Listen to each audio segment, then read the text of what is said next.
आज उपस्थित थे 5 सितंबर के उपलक्ष्य में न्यू साइंस के शिक्षक एवं छात्र एवं शिक्षक दिवस 5 सितंबर 1962 से प्रत्येक वर्ष एक छात्र एवं शिक्षकों के बीच चली आ रही है परंपरा, जिसमें शिक्षकों के द्वारा छात्रों को एवं प्रकार की बाधाओं को खत्म करने के लिए एवं प्रकार की राह हासिल कराती है।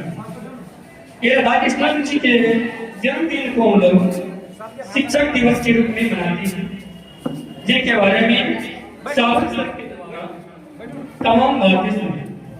शिक्षा क्या है आप लोग एक समाज में सुने होइएगा, जो अनपढ़ माता पिता है वो भी समझाते हैं, या जो सबसे गरीब है वो भी कहा करते अपने संतान को कि पहले पढ़ा बैठ कर पढ़ना। कभी उससे सीख लिए होइएगा कि कहता है कि पढ़ा कोई बैठ कर नहीं। क्यों? क्योंकि वो चली आ रही इस सभ्यता को देखते हुए शिक्षा की क्या महत्व है वो बताते हैं, जिसके माध्यम से हम एक कहानी के माध्यम से बनाते हैं शिक्षा। लक्ष्मी और सरस्वती में होगी जाए, क्योंकि हम लोग शिक्षा अर्पण का अर्थ ये जानते हैं कि लक्ष्मी अर्जित करना, धनवान बनना। शिक्षा का ये अर्थ नहीं होता कि हम धनवान बने। शिक्षा का अर्थ ये होता है कि हम समाज में किस तरह से जीवन यापन कर रहे हैं। तो लक्ष्मी और सरस्वती में झगड़ा हो गया। लक्ष्मी कह रही थी हमारा और सरस्वती कह रही थी, दोनों में झगड़ा हो गई। इतनी जो झगड़ा हो गई कि कोई हार मानने के लिए तैयार नहीं हो। तो आपस में जब बातचीत हुई तो बोला कि अब लक्ष्मी बनी है या सरस्वती बनी है, इनका फैसला कौन करेगा। तो उन लोगों ने तो शिष्य दिया। लक्ष्मी के शिष्य जो थी वो अनपढ़ थे और सरस्वती के शिष्य जो थी वो पढ़े लिखे। दोनों को समान राशि दे दिया, दोनों को समान राशि और जीवन यापन करने के लिए दे दिया। लक्ष्मी तन धन से अपने शिष्य के पीछे लगे और उनके शिष्य ने क्या किया, खेती होती करना शुरू कर दिया। और गरीबी जीवन यापन के कारण उन्होंने क्या किया, मकई का खेती किया। और सरस्वती की शिष्य जो थी वो अपना जीवन यापन कर दिया। जब ये मकई का खेत करते हैं तो ये क्या करता, जब इनकी बाली लगती है तो लक्ष्मी क्या करती है कि देखते हैं सरस्वती कैसे हमसे आगे बढ़ जाती है। उन्होंने क्या किया, एक मकई के पौधा में 2 से 3 बाली लगाई और तमाम बाली में वह मकई को छोड़ करके सोने का दाना उसमें भर दिया कि ये दाना कि लक्ष्मी बहुत आगे निकल गए। लेकिन उनके शिष्य के पास जो थी वह ज्ञान नहीं थी कि ये सोना है या नहीं है। जब उन्होंने देखा, जब थोड़ा बड़े होता है तो ये लक्ष्मी के शिष्य जो है ये रोते रोते जाते हैं सरस्वती शिष्य के पास। देखिए हमने मकई लगाए थे, उनमें सब पत्थर हो गए और सरस्वती की शिष्य समझ आती है ये सब का सब सोना। उन्होंने कह दिया कि पत्थर हो गई, घबराने की कोई बात नहीं है, जो पत्थर हैं वो मेरे यहाँ लेते आइए, आपकी चावल डाल के रखा हो अपने और सब मजदूरों के द्वारा आपको भिजवा देते हैं। और तमाम उनकी सोना चाहिए, सोना जो है वह सरस्वती की शिष्य उनसे सरस्वती की शिष्य धनी हो जाते हैं और लक्ष्मी की शिष्य गरीब का गरीब ही रह जाती है। तब दोनों फिर प्रकट होती है और बोलती है कि बताओ तुम गरीब या हम गरीब। तो लक्ष्मी कहती है तुम गरीब। इसलिए ना जिसके पास ज्ञान होता है उसके पास लक्ष्मी अपने आप आती होता है। अगर सरस्वती हो जाए उसके पास लक्ष्मी की कमी नहीं रहती है। जिसके पास लक्ष्मी हो अगर सरस्वती ना होती है तो वो लक्ष्मी नहीं रहती है, क्योंकि वह देखता है कि लक्ष्मी जहाँ है वह लक्ष्मी अपने आप चले जाता है। ठीक उसी प्रकार आप लोगों के माता पिता जो हैं उन सरस्वती के लिए अभी सब कुछ करें। ये माता पिता की अभिलाषा है कि मेरे संतान आगे चल के कुछ करें, जिनके तहत, क्योंकि आप लोग जब बच्चे थे उस समय सीखने की ललक है, लेकिन जब समझदार हो गई होगी तो माता पिता स्वतः पूछता है बच्चे से, बताओ अब क्या करेंगे। जब हम लोग 10th क्लास पास किए हुएगा तो किसी के माता पिता ये न बोले होंगे तुम साइंस रखो, तुम आर्ट रखो, तुम कॉमर्स रखो, क्योंकि वह जानते हैं अब वो समझदार हो चुके हैं। क्यों? क्योंकि संपत्ति अर्जन करना माता पिता अभी कभी सोचा है कि 500 रुपया के लिए एक गरीब परिवार को 5 दिन किसी के यहाँ खेत में काम करना पड़ता है तो एक दिन का, एक महीना का फीस देता है। अगर आप लोग इस बात को जाने ले तो फिर सरस्वती की अर्जन करना, ये विद्या की अर्जन करना कोई भारी बात नहीं। तुम तुलना करके देखो अपने माता पिता से कि वह अगर खेत में काम करती है क्या उसे भूख नहीं लगती है? क्या उसे भूख नहीं लगती है? अगर वही हम लोग शिक्षा अर्जन करते हैं, अगर 10 बज गए तो हमला शुरू हो जाता है, सर भूख लगे सर छुट्टी दे दिया जाए, सर अब पढ़ने के मन नहीं है। लेकिन कभी सोचा है कि वो रुपया कहां से आता है? तो सरस्वती सबसे बड़ी अर्जन करने के लिए धैर्य की आवश्यकता होती है। शिक्षक आप लोगों को एक सड़क के समान होता है।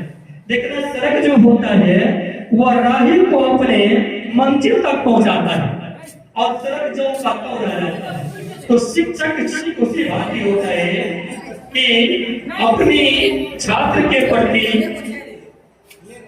दिन रात मेहनत करके उसे कई मंजिलों पर पहुंचाती है।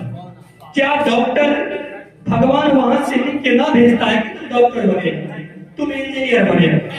ये शिक्षक उन्हें धारा के भांति उससे ढालने का प्रयास करते हैं।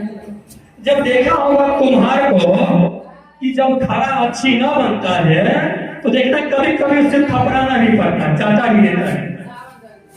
धारा जब बनाता है उसे कभी चाटा भी लगती है, तो वो एक नई रूप लेती है। अगर ठीक उसी प्रकार को उससे मिट्टी को ही छोड़ दिया जाए उस मिट्टी की कोई महिमा नहीं होती। अगर वही एक नया रूप दे देता है उनकी मान हो जाती है। तो शिक्षा अर्जन करने के लिए आप लोगों की धैर्य और सौभाग्य तो हमें यह प्राप्त होती है कि 10 साल पहले और आज की तुलना करते हैं। जिस समय हम लोग मैट्रिक इंटर किया करते थे उस समय सोचा करते थे इंटर हम लोग करें या ना करें। क्यों? उस तरह की व्यवस्था नहीं थी। हम सौभाग्य इस बात को मानते हैं आप लोगों की डायरेक्टर से हमने इस सपना को निर्मली में साकार किया, नहीं तो इस समाज की कितनी सारी छात्र छात्राएं वंचित रहे।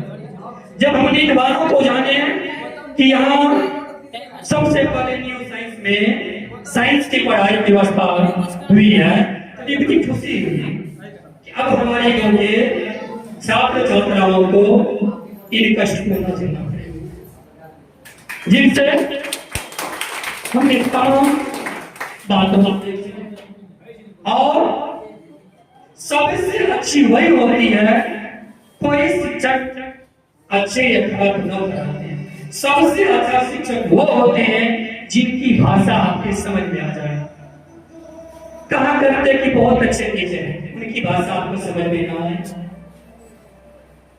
अभी गांव देहात में हम पढ़ते हैं क्योंकि हम लोग शिक्षक हैं, इन्हीं समाज के हैं। अभी एचपी से है, सीताराम से है, ये इन्हीं समाज से पढ़ करके और आप लोगों के बीच पढ़ाते हैं। ये इन बात को जानते हैं कि बच्चे में क्या खामियां हैं, बच्चे में क्या खामियां हैं, उनको दूर करने का ये प्रयास करें। लेकिन जो न जानते बच्चे में क्या खामियां हैं तो वो क्या करें? सुना हुआ कहा करते हैं कि अमीर गरीबों की हाल न जानता है, अगर गरीब अमीर की हाल नहीं। ठीक उसी बात में अगर आप अपने परिवेश में शिक्षा की व्यवस्था है तो वह सबसे सुलभ व्यवस्था है।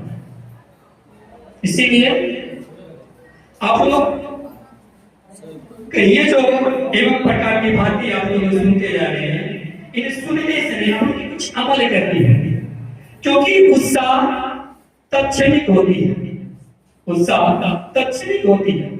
इनके लिए प्रश्न तुम लोग 9 से 10 में गया होगा, एक उत्साह उस दिन आया होगा कि सर 10 का क्लास शुरू किए हैं, 400 नंबर को पार कर जाएंगे। लेकिन ये कब तक? 1 महीना, 2 महीना, 3 महीने, उसके बाद ये लगता है ऐसे ही चलता है। लेकिन जो ये संकल्प ले रहे हैं कि 400 नंबर लाना है, उसके पीछे परिश्रम प्रतिदिन करता है, उनकी सफलताएं। यही न्यू साइंस है जो 400 नंबर पार नहीं कई को पार कराती है। क्यों? उसके पीछे न्यू साइंस नहीं, बच्चे का भी मेहनत होता है। अगर आप लोग मेहनत कीजिएगा, क्योंकि इसी कोचिंग या इन्हीं छात्रों में से 400 बच्चा पार किया, 400 अंक पार किए, क्या आप लोग पार नहीं कर सकते हैं? सिर्फ संकल्प होनी चाहिए कि किस तरह से चलनी चाहिए, क्योंकि बुराइयां की राह बहुत आसान होती है, बुराई की राह पर चलना बहुत आसान होता है और सही राह पर चलने में कठिनाई होती है। तो सही राह पर चलने में कठिनाई होती है, लेकिन खुशी होती है।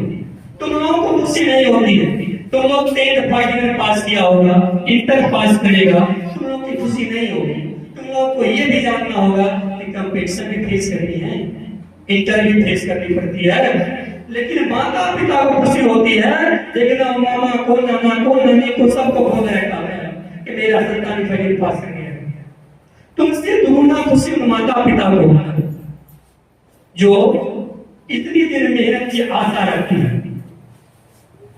तो तुमने एक गलती के कारण तुम्हारा पूरे परिवार शर्मिंदा न हो, इनको देखते हुए आप अपने लक्ष्य के प्रति लगे, गलत राह पे न चले, क्योंकि आप 10th के बाद जिम्मेदार हैं, आपको समझाने की राह नहीं है। इसीलिए एवं प्रकार की बातें आप लोग से सुने, इनके बाद आप लोग अगले सर से सुने।